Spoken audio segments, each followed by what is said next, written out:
What is up, my friends? Super stoked, not gonna lie, because today I want to unpack a topic that I'm really passionate about. I am an indie published author. A lot of people know that about me now, that I hang out with or that I meet and bump into in my day-to-day life, and they'll ask me things about my books and sometimes about reviews. And my typical answer is one that usually surprises most people.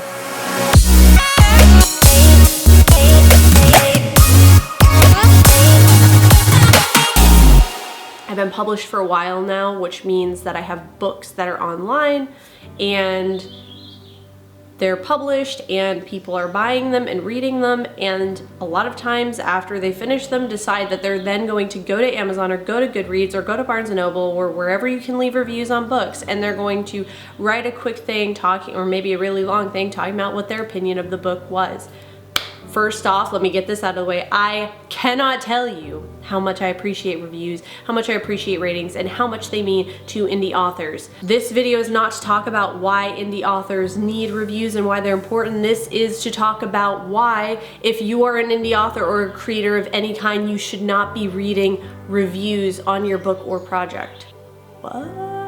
Let me explain. Of course, there are going to be exceptions to what I'm saying, so please don't take this video as a blanket statement for every single thing you ever create, as if I'm telling you to never get feedback or opinions or to ever celebrate by reading a positive review on your book. That is not what I'm saying. What I am saying is that it can become very dangerous ground as a published author, putting your books out there, putting your creations out there into the world. You don't even have to be an author, a content creator of any kind. This applies to a content creator of any kind. Putting your work out into the world. If you're constantly checking to see what other people have to say and perhaps even letting those opinions sway your emotions in day-to-day life, that can quickly become very toxic. I never check reviews, I never read reviews, and I never actively look to see how many reviews are on my books. I currently have no idea. I'm very convicted about the reason, so it's not so much a philosophy as it is more of a spiritual belief that I hold, that we are creators who are each gifted and talented in our own respective ways. And if you're creating something that is good, that is morally positive, that is benefiting the world and positively impacting the lives of others, you really don't need to be worrying about what other people think of what you're doing. Now, is it important to sometimes know what other people think? Yes and no. I think it's important to take advice and opinions from a few people that you really trust and that are honest with you, that are like-minded and that they believe the world should be a better place and they're also doing that themselves. Then by all means, listen to what they have to say, because it's probably pretty darn good. I will often, when I release a book, read a couple of reviews from a few friends or people that I trust, people that have been readers for perhaps a long time, and I just value what they have to say. Sure, I'm gonna, check out to see what they wrote about my book, because mainly, the number one reason, because I appreciate them taking the time out of their day to write something about my book. That's a massive honor. But I do not go on Goodreads, look up my book, and then spend time scrolling. Because this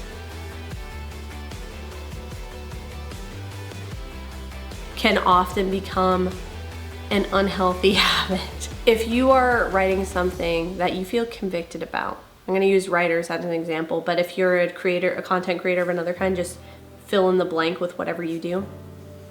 If you're writing something good and beautiful and putting it out into the world, and you get someone who leaves a negative review, what good is it going to do you to read that negative review and spend time dwelling on it?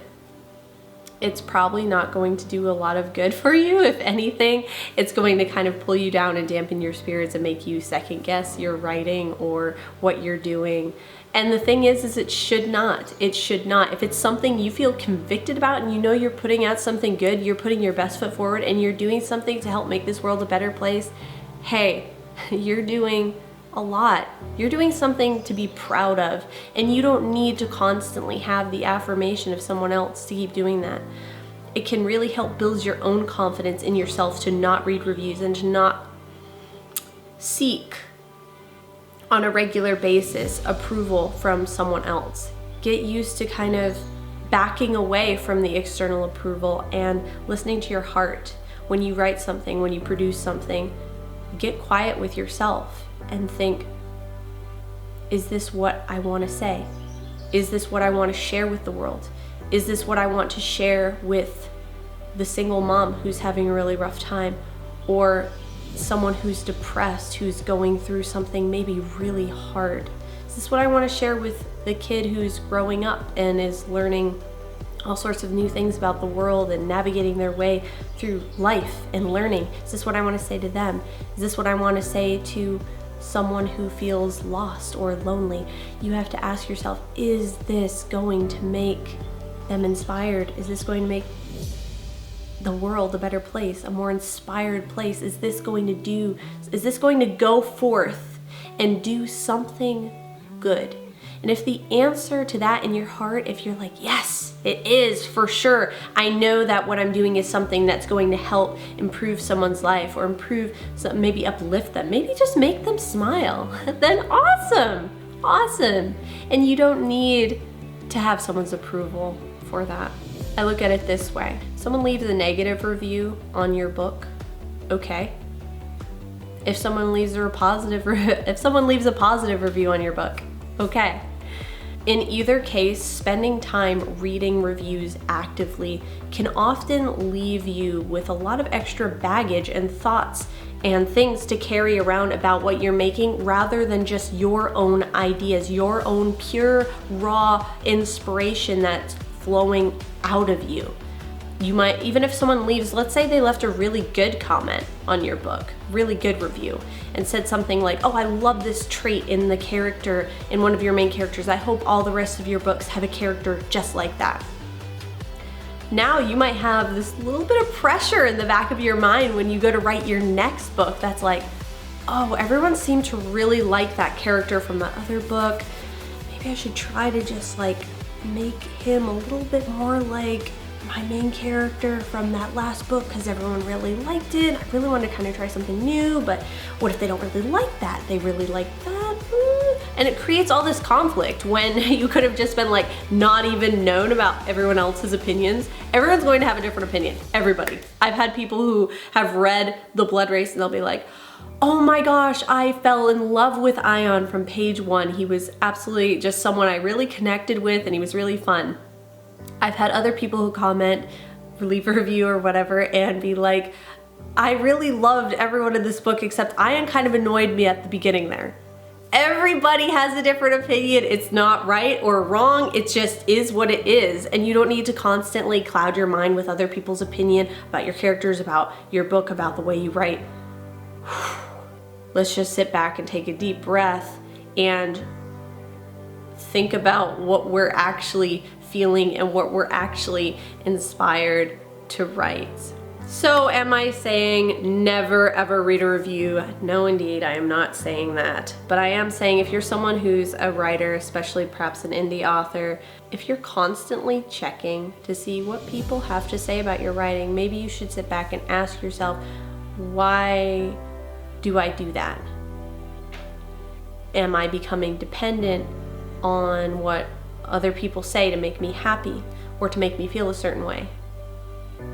And if the answer is yes, I am kind of becoming a little dependent on other people saying nice things to make me feel good about my work, then ask yourself, should I be respecting my work a little bit more?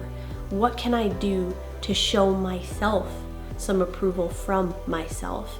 What can I do to show myself how much I value my own work, how much I value my own writing, how much I value my own creations, and I'm freaking proud of what I'm doing. Maybe you can come up with a way to show your own writing some love, and by doing so, gain confidence. So yes, from time to time, pull up one of those 5-star reviews and make yourself smile, but certainly realize that the voice and the opinion that matters the most is your own belief in yourself and that what you're doing is good, what you're doing is positive. And if that's the case, then heck yeah, keep going. You're doing good. You're doing great. I cheer you on. I applaud you for the awesome work you're doing. You're helping to make this world a brighter and more beautiful place. So keep writing, keep spreading the light and the love. If you liked this video or if you got something out of it, click the like button below, subscribe, ring the bell so you'll get notifications. If you want to see more content from me, I have a bunch of exclusive content on Patreon. You can get access to exclusive short stories videos and my secret podcast that I publish once a month. Go check all that out if you're interested. Thank you so much for watching this video. I hope it inspired you a little bit. Share it with someone that you think might need to get a little bit pumped up about their own writing. I hope you have an awesome week. I will see you in the next video, my friend. Peace.